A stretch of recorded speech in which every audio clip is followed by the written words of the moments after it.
So I went out and picked up a few USB devices. So I still have quite a bit of money in my budget left because these ones I all picked up at Goodwill. So there's a surprising amount of stuff I get there, and it might be because I live near the Portland, Oregon area, and I'll hit up Goodwills up in like Beaverton and stuff, and there's quite a few tech companies up there. Like Intel has quite a couple facilities up there, Tektronix, a lot of, stuff. And so I get quite a few things, like, people have commented I've been using this like roller mouse here. This one I actually picked up at Goodwill here. The price tag on it's $8. I might have got it for half off because they do sales regularly.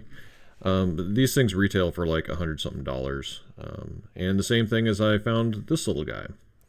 So hadn't heard of this name brand before, this Jabra, but when I Googled it, it comes up quite a bit, and they make basically audio equipment for business people.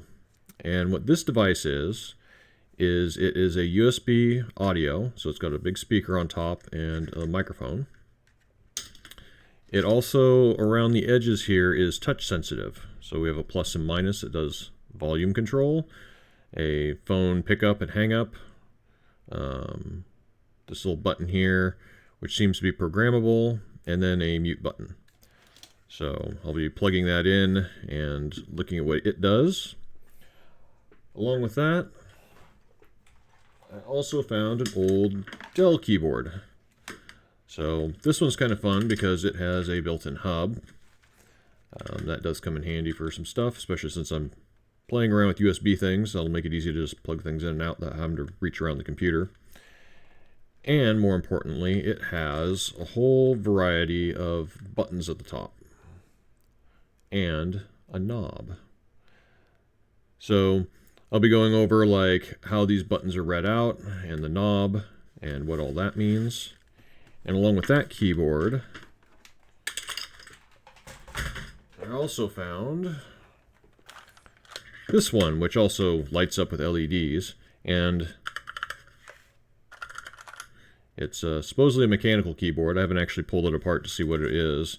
Some sort of no-name brand. I think the box said it was North, and it was a mechanical keyboard.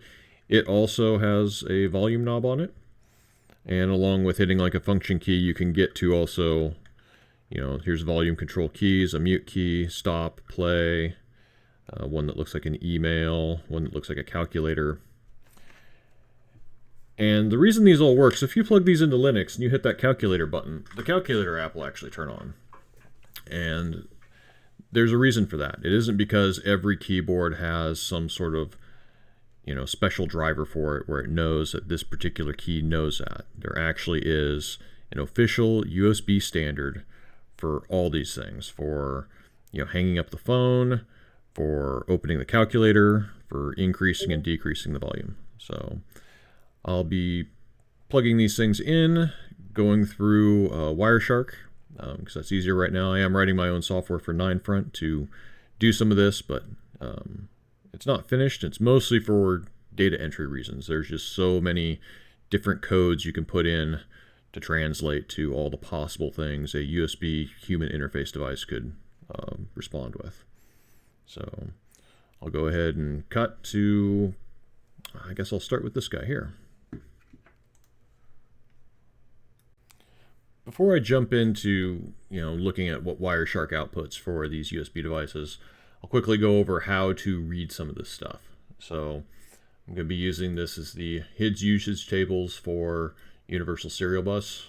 Found this on the usb.org website. They do document everything. It can be kind of hard to find some of these things in there. They have a weird interface for doing it, but sometimes Google can help out. You can put site : usb.org and then some idea of what you're looking for, and it might just find the PDF for you. So to start off, probably the things most people are going to be familiar with are going to be under this, generic desktop. And this will include things like, mouse, keyboard, joystick. And these show up in sort of a hierarchy of stuff. So it'll start off saying like, hey, this is a mouse, and in the mouse will be X and Y values. And these all correspond to some sort of code. So, mouse is going to be hex 02. When it reports back what the X value of a given bit field will be. It'll say, hey, hex 30. That's going to report back your X, your Y. You could have Z, all kinds of things. The mouse will have a wheel or hat switch. I actually have a joystick that reports back that it has a hat switch. So it'll say somewhere in the HID report, hex 309 corresponds to this bit field. Some of the other things we'll be touching on will be under this consumer page here. So all those sort of little buttons that do things like change the volume, open the keyboard, you have buttons that'll just open web browsers or Google. These all correspond to a code. So the HID device will say, hey, I have this function. It corresponds to a code. So let's see, the volumes are down here at like hex E0. So on those keyboards with the volume controls, they're going to have either this or these two down here, volume increase or decrease, or the mute button. I mean, that might even pop up on the little phone thing too. So yeah, this will correspond where it'll say somewhere in there, hex E2, that corresponds to a mute button, but only in the consumer page, which consumer, stuff corresponds to hex 0C. And so yeah, there's going to be a bunch of stuff. So there's the telephony page. This is for, telephone stuff, which that Jabra speakerphone thing should correspond to, and probably have some of these pop up. And there's all kinds of things. Some of them might be also more familiar. There's an option for, VR controls, controlling LEDs, braille displays. Blind people can plug in a USB device that has a row of things on it that have bumps that'll come up and down, and it's a refreshable braille display so that they can, read what's on the computer. Or heck, the scales, that scale I was messing with a couple videos ago corresponds, oops, went too far, or scale devices. I can read the data out and parse it out for all these sort of values. Now again, the way USB is supposed to work is you plug in the device to your computer. There's some standard ways to read back, like what do you do? It will tell you. It could then use that to read even more information. So there's a generic device configuration, and then if it's a HID device, there's additional HID reports that can be pulled from the device. And the manufacturer is supposed to put all this stuff in. But as we saw with the scale, they don't always follow the rules. So on the scale, you're supposed to use hex 08 as the value you're supposed to mess with for zeroing the scale. But for some reason, the company that made the scale wired it in so this enforced zero return did the zero scale function. So something to look out for is that they don't always behave as they should. But if they do, the USB device is basically supposed to tell the computer, hey, these things correspond to, my mouse has, these bit fields mean X and Y, and you should, then the operating system will then have a way to translate, various bytes into the X and Y values from a mouse, or the wheel, or the buttons, anything like that. So next, I'll show you how to actually read some of that, just manually. So this is from the friendly folks at kernel.org, and they have a nice write-up for how to read some of these HID descriptors. Wireshark kind of parses a little bit this for you, but it's kind of nice to know what's going on in here. I'll put a link to this down in the description. So it has a little demonstration here of, parsing out a HID descriptor, or HID report specifically. And it starts off with a demonstration of a mouse. So parsing the mouse HID report descriptor with HID tools. It's using, Linux sort of stuff. And, there's, like I said, the generic desktop. So it'll say, hey, I'm a generic desktop. There's that value 02 for the mouse. These are headers that will start before everything. And there's also a section on how to read the headers. This will be a pointer, and it has a button. So it's saying here, what follows is going to be the button. And it'll come back saying, hey, there's a, usage minimum and maximum. So that's button 1 through 3. Each button can send a value from 0 to 1, or 0 up to 1. So it's going to say, hey, I have a minimum of 0 or 1 will be the values in that field there. that each button will send exactly 1 bit, so a report size of 1, that there'll be 3 of them, because there's 3 buttons, so each button can be 1 or 0, and there's going to be 3 bits to represent that, and that it's actual data. So that'll show up as your input. So input, anything on this sort of stuff, input means what it's going to be sending to the computer. So it's outputting it to the computer, but in this context, as from the USB's point of view, it's inputting it out. And then also you can have in some of these things. So with the mouse, everything you mostly deal with is going to be in bytes. And it's going to say, well, 3 bits of that byte are going to correspond to a button, 1 or 0. And then there's going to be padding. So something to look out for is, something that comes back saying, hey, I'm going to, input, report back a constant. So a lot of times that means like this isn't actual data. Like this one says, hey, I'm data. I'm going to, be, something variable. It's going to report back a constant. That's just the pad. So the byte will be a, 5 zeros and then 3 bits that could be 1 or 0 corresponding to the buttons. And then when you get down again, here's that hex 30, corresponding to an X value or a Y. So the mouse will report back, hey, generic desktop, I also have an X, a Y, and a wheel. It can report back that, the values can be positive or negative. So a mouse usually gives relative position. It'll report back every so often. There's a regular polling interval that you'll ask the mouse, hey, what data do you have? And it can report back that it's moved X or Y amount of pixels. So in this case here, it's going to say that's going to be represented by 8 bits. So that's a full byte corresponding to, negative or positive 127. And that there's going to be 3 values. So in this case, the wheel will report back, an actual, value of how far it's moved in a given interval. And again, they're going to say that this is going to be data. So this means you're going to get like a report size of 8, so a full byte, and you'll have 3 of those bytes. And that corresponds to X, Y, and wheel.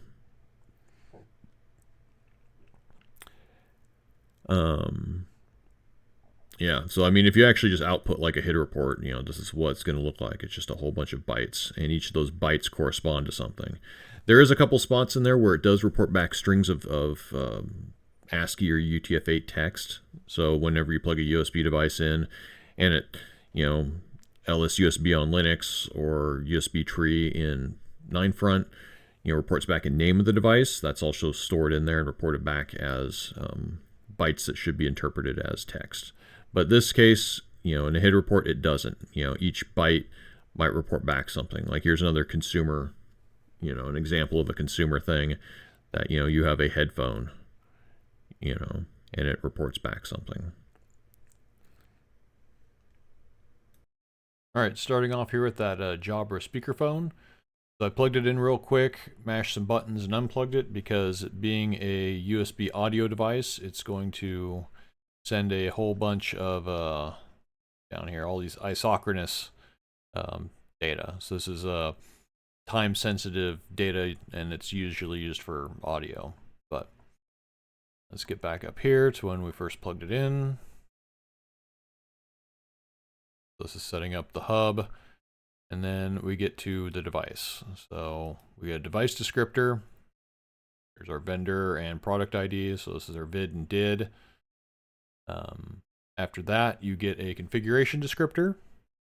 So the cheater way to do that is you set up and you ask for just 9 bytes of the descriptor, because that'll get you the first sort of paragraph or section of the descriptor, and part of that is going to be reporting back this total length. So the actual full configuration descriptor is 230 bytes. So the second one is going to ask for, well, give me that with 230 bytes, and we get the full thing here. So it's 230 bytes because quite a bit of it is going to be this audio stuff. So like with HID, the audio one also has all this agreed upon stuff that can be saved in the device and called from it when it's plugged in. And it will tell you all the things like, what, that there's a left and a front, right? Or, yeah, different audio channels. what they kind of do. Thing has some sort of code in it specifying it's an echo canceling speakerphone. So that's all the audio stuff. I'm interested in the HID, and that's down here. It says, well, and this will be on. So here's our interface thing. In between is the HID, and then it's going to say what endpoint it's on. So this is going to be on endpoint 1. Number 1, direction is going to be in, and it's going to be a interrupt type of endpoint. So if I went up here and look at the other endpoints, we got an endpoint 3 for one of the audios, and endpoint 3 out. It's isochronous, and then the other one's going to be probably the in for the other one. The one's going to be speaker, one's going to be microphone. So now that the operating system, in this case Linux, knows how big the HID descriptor is, oh yeah, here's the strings I mentioned earlier. So for the string, it starts off specifying what language it is, and then the next one's this is a Jabra speak 410 USB. Some sort of unique ID for it, some sort of other thing. Except for strings. Linux here is probably trying to set up all the audio components of it. Then we get down here and we have a HID descriptor. So here, yeah, it's asking for that 232 bytes of HID descriptor, and here's the report back on that. So it comes back saying it has a consumer control, something from vendor, which could be anything. That's something you would need a driver for. And a telephony device. So under collection will be all the little things in here. So this is looking a lot like the mouse button. So it's saying, it'll be it'll report back values that range from 0 to 1. There'll be a volume decrement, increment, and mute. There's size of 1 and count of 3. So there's going to be 3 bits that correspond to those values there. So here's the EA for that, E9, and the mute is E2. If we go back and look over at the documentation here, back down to consumer page and look for the E's. Yep, E2 is mute, E9 is volume increment, and EA is volume decrement. They're just using the official USB standard there for sending those commands to the computer. Then says there'll be report size of 1 bit. There'll be 5 of them, and they're constant, so it's going to be like a pad. And another thing too to keep in mind on these is that there's going to be this report ID. So this byte's going to be sent first. This 01. So it's going to be 01 and then these values. Now to let the thing know, hey, you're getting the consumer control option.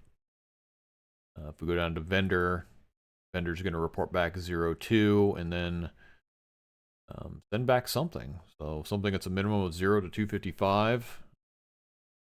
8 bits. They'll send 32 of them. So, it'll take output too. So that means that you could send input means that's being sent to the computer. Output means it's something that'll be received by the USB device. So you could actually send it some sort of vendor command. So it's unspecified. It's something you need a driver for. And then it says down here there's also a telephony device. It's a headset. And it's going to it'll report back starting with 03 and then sort of like it does with the buttons. We have a 0 or 1 corresponding to a hook switch, line busy tone, and speakerphone. There'll be 3 of them. Oh, this is its constant var abs. Then there's some more bits here, 4 bits for mute, flash, redial, speed dial. And there's a telephony keypad, a programmable button. Those input, that's another thing that's going to be sent. LEDs. So there is LEDs on the top of the thing. When you plug it in, when you hit the volume increase, a ring of white LEDs starts increasing around the speaker, and then decrease makes it go away. If you hit the mute button, they all turn on red. So there's an LED for, yeah, there's a mute option for it. So I'm guessing if you actually hooked it up to some phone software and if it rang, the lights would probably blink or something too. And that counts as an output, so that means you could probably send commands to this thing to turn the the LEDs off and on. So also a ringer option for under telephony. So there's quite a few things. So this one was kind of a trick to deal with. I'm not letting it actually run because it just streams in isochronous packets. But I can filter for that one. So 0, so this is device 9. 0 is the control endpoint, and what I want was that endpoint 1. So if I filter out for that, this will show when I was busy hitting the buttons on it. So these are the interrupt ins. And we can see here, so it starts at the 01, that's going to be the consumer device. And it's this 2, so it's the second bit here, because it's 1, 2, and 4 effectively. And so here I hit the volume increment button, and it should report back 0 when I let up. These are all times I just sitting here tapping the volume increase button. Tapped a few others. Let's see when they pop up.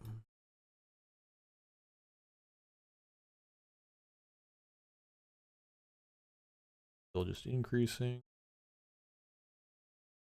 Oh, here. And then I've hit the volume decrease. So you can see here that bit there goes. And, Wireshark here knows enough to remember that that was, supposed to be that value for volume decrement. That a few times. At some point, I think I hit the mute button too, just to test that.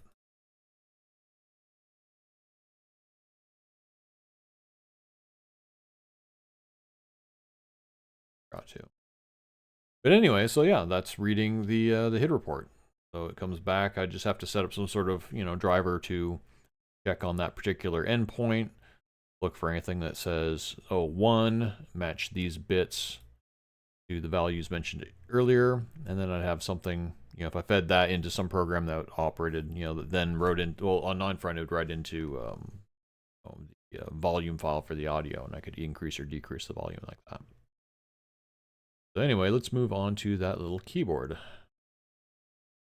So I'm going to go with that little pink mechanical keyboard because the Dell keyboard worked a lot like the Jabra did, but this one works a little bit different as far as like what it sends back for consumer device data. So plug it in.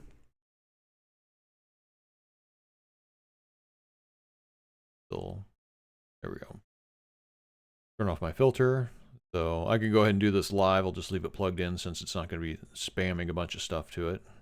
So same as before, we got back a device. So we got vendor and product ID, and at least Wireshark here knows that this vendor ID is something called Sigma Micro.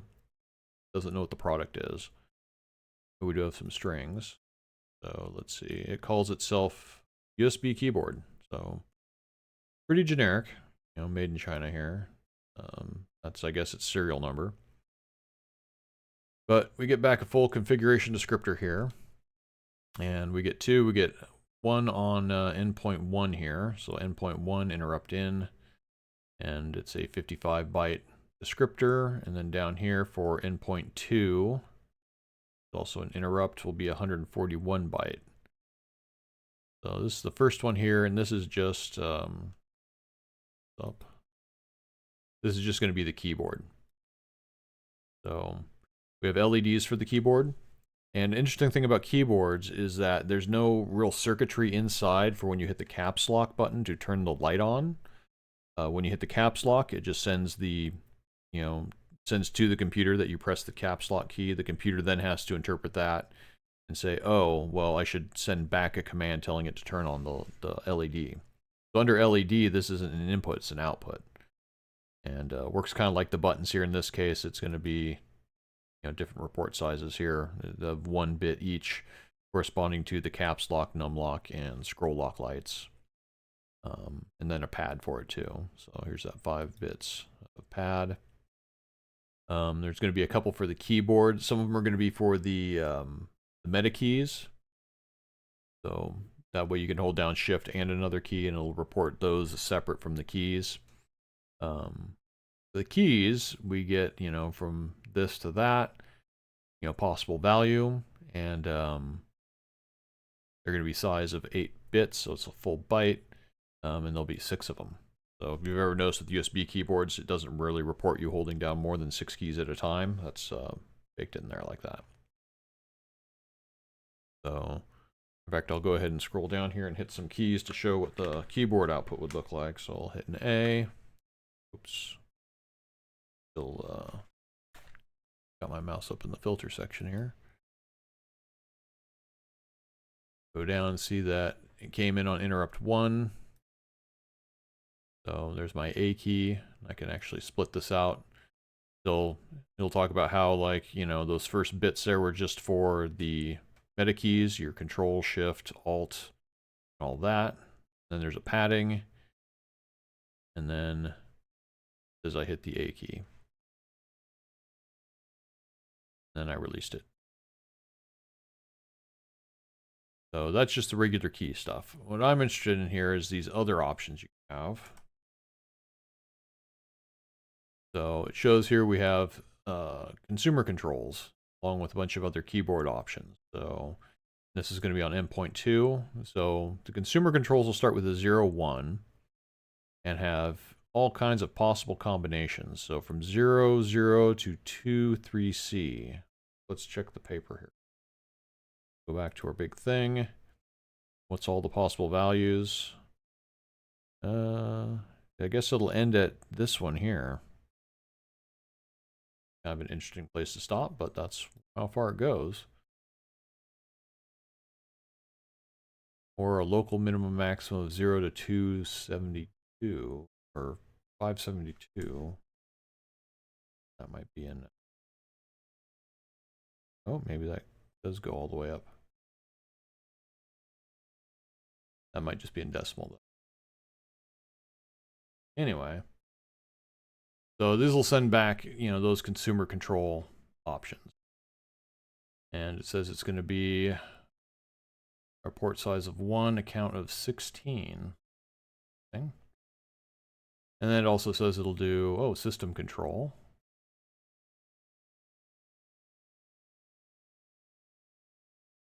So these are things under generic desktop controls that it can also do. So generic desktop control, also has the option to do, system power down. Yeah, system control is value 80. You can do power down, sleep, and wake up. So you can put those buttons on your keyboard too. They're not considered consumer controls. They go under that generic desktop option. So let's actually sort of do that with this keyboard now. So I'm going to twist that volume knob and see what it outputs. Going down, up. Let's look at some of those.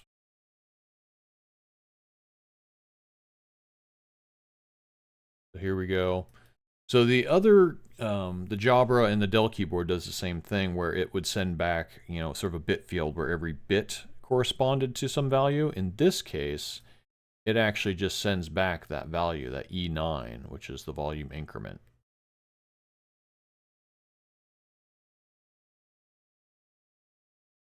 So here it is sending back EA, which is volume decrement. So this one doesn't send back bit fields that then have to be interpreted to mean a specific official command. It just actually sends the whole, you know, value of, you know, that, just like you'd see on the HID usage tables page. EA, volume increment, decrement. Let's try one of the other ones here. Let's go with the,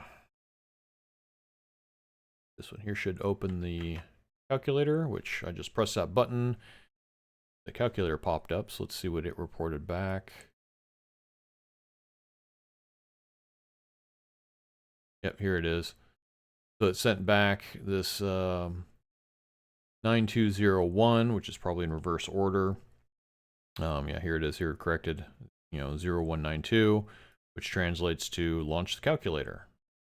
Go back to the big document here. Usage tables, consumer page, and that was 192. And yep, sure enough, value 192 means open up the calculator. Got a weird format to it. So yeah, So yeah, this little keyboard doesn't try to do anything fancy with having bit fields set up to mean different things. It literally just sends the value 192 for opening the calculator, and it was sending that E9 to increase the volume or EA to decrease. Yep. Different devices will do it differently, but both these devices are using USB standards. So again, no special drivers needed. You just need to be able to understand the USB standards. So the reason I'm doing all this is kind of twofold. One was an idea I had a while back where I wanted to do something like plug a mouse and keyboard into like a Raspberry Pi, set up as a CPU server, and kind of use it almost like almost like a KVM switch, like being able to use the same keyboard and mouse on different computers on the grid. That they'd be able to open up the mouse and keyboard on the Raspberry Pi and just use that. With the existing NUSB system on 9 front, that was not really doable. Partly because as soon as you plug it in, NUSB uses an exclusive open on those endpoints and nothing else can read them, and they immediately take the data and put it into the other programs running on the CPU server. So like mouse data gets translated from the relative positions that a mouse actually outputs into screen coordinates, that would be suitable for the little Raspberry Pi. So opening the mouse device then would just give you kind of gibberish. It wouldn't really work. Another idea is for, the eventual year of 9-front on the desktop is that, we would eventually want a lot of these sort of desktop type of things to just plug in and work. And that includes, some of these extra keys that show up as these consumer devices. So the way I imagine that probably happening is instead of the keyboard driver grabbing that and deliberately throwing it into something else, giving the user the option where instead it would, read the USB device and then provide a file that could be read by the program of your choosing. So, possibly having, an actual, music player read that file there as an input for, like this one has a play and a pause and a stop and a back and forward buttons. The volume controls could go to somewhere else. Also having the option to do things like, rather than, reading this volume knob, which, does output the codes for the official codes for volume up and down, to capture that with another program and say reinterpret them as mouse wheel movements. So you can have a keyboard where if you just wanted to scroll the page up and down without having to reach over for the mouse, you could just, hit the volume knob and have it act like a mouse wheel. So some of the ideas I'm playing with right now might end up, at the very least, I'll probably come up with some sort of NUSB alternative for things like CPU servers. And maybe some patches going towards NUSB. So there are some weird things like I have this trackpoint keyboard. Works mostly with 9-front. One of the weird quirks with it is when you hold down the middle button and move the track point, it acts like a mouse wheel. And the problem with this is if I want to say open the middle button menu, it wouldn't work. And when I actually went and captured the packets coming out to see what it was doing, when you push the middle button, it shows middle button down. But as soon as you move the track point, it shows middle button up, and then mouse wheel values come out. And that happens the whole time you're holding the button down. So what happens is if you in 9-front, how you select the middle menu items is you hold it down, move the pointer over the item, and then release to select. Well, this would mean that as soon as I touch the track point, it would just release, and the menu would disappear, and I couldn't actually select anything. So looking around and found that Linux does send commands to this thing to set things like the mouse wheel behavior, along with some of the settings for the buttons up on top, the F keys. So, strangely enough, Linux does all that in the kernel. Like almost all these things, like this has kernel code, these Wacom tablets have kernel code, they put like everything in the kernel. It's kind of nuts. But that's the way they do it. But yeah, so, that would mean either, adding stuff to the existing keyboard driver to detect these particular keyboards and send it some particular command. Or, alternatively, I'll probably start off with writing what effectively be sort of an NUSB alternative that would, work more with some of my CPU server setup.